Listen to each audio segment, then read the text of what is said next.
You have to wonder what goes on in those Square Enix shareholder meetings, but since we can't do that, we'll do the next best thing. We'll take the initiative to see how new games will perform in the video game market. Rise of the Tomb Raider is the sequel to the reboot of Tomb Raider, made by Crystal Dynamics and published by Square Enix. Given that the original game had disappointing sales numbers, according to Square Enix, it's surprising to see this game released as an Xbox One timed exclusive, considering how poorly the Xbox One has sold in general. But now the exclusivity has expired and we now have it on PC. Let's take a look. The story continues where the reboot left off. You're searching for the Divine Source, an artifact that's believed to grant immortality, and a shady group called Trinity is coming after you.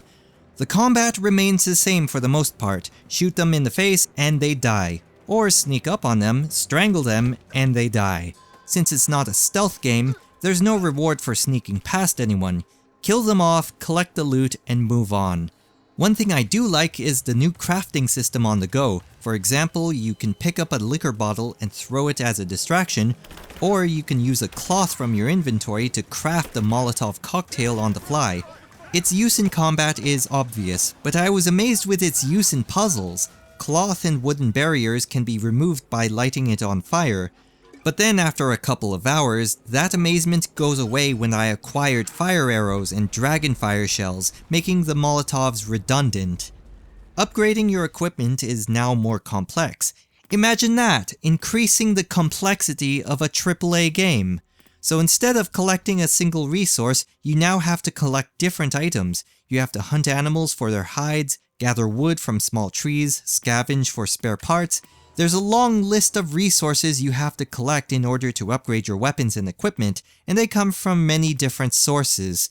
The amount of resources you can carry are very limited, even though you can increase your carry capacity, so you have to upgrade as you go. It's pointless to save up for something. The quick time events are back, and annoying as ever. But these things seem to be less frequent here. Whenever I get to a cutscene, I get ready to react to whatever the game throws at me. But then nothing happens. It's just a cutscene, and I should have been relaxing and enjoying it. Well done, game. You made me paranoid. Regenerating health is still in the game, but now it's toned down based on the difficulty. I'm playing on the Seasoned Raider difficulty where there is no regenerating health in combat. I actually have to be careful now because healing in combat requires you to craft a bandage, and that resource is lost. Once the fight is over, or if you're doing a puzzle, you regenerate health as usual, so if you miss a jump, you'll be back to full health as long as the fall doesn't kill you. Turning the difficulty up even further removes it completely. The tombs are the same as before. The game tells you when one is nearby, they're optional to complete, and the puzzles are simple, but they give you a nice reward.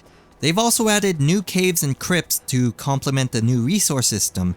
You also have NPCs that offer you optional quests, so the game is less linear than before. This game also removes the multiplayer modes that were available in the previous game. In its place is what is known as expeditions, where you don't play with other people directly, but you compete for high scores.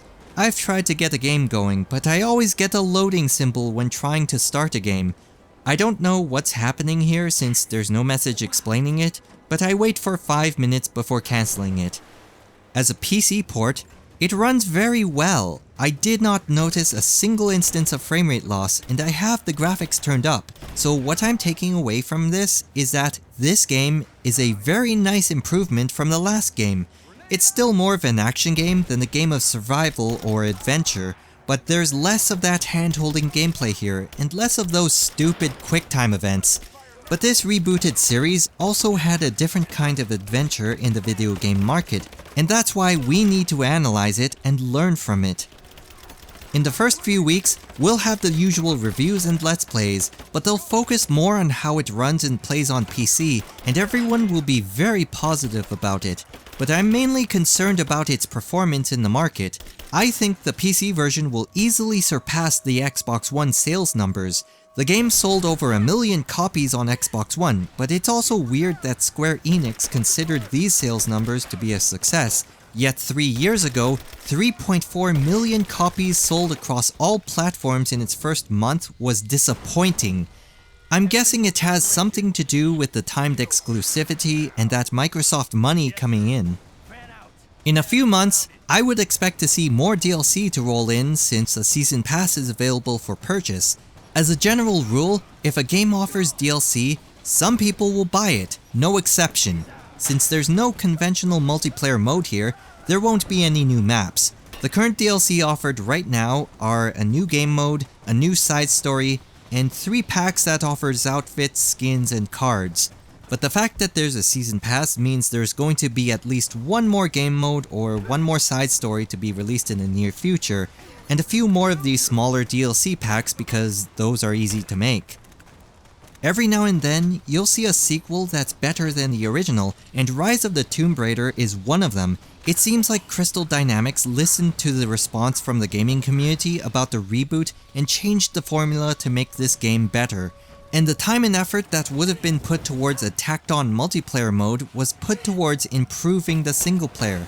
Good gameplay speaks for itself. You don't need gimmicks or hand-holding sequences to show players a good time. It's an alright game. Amazing port, but not so amazing price at $60. You can get it 10% off if you buy it in the next few days, but I would recommend waiting for a larger price drop. I'll do a follow-up on this game in the coming months to see how it does, so look forward to that, and thanks for watching.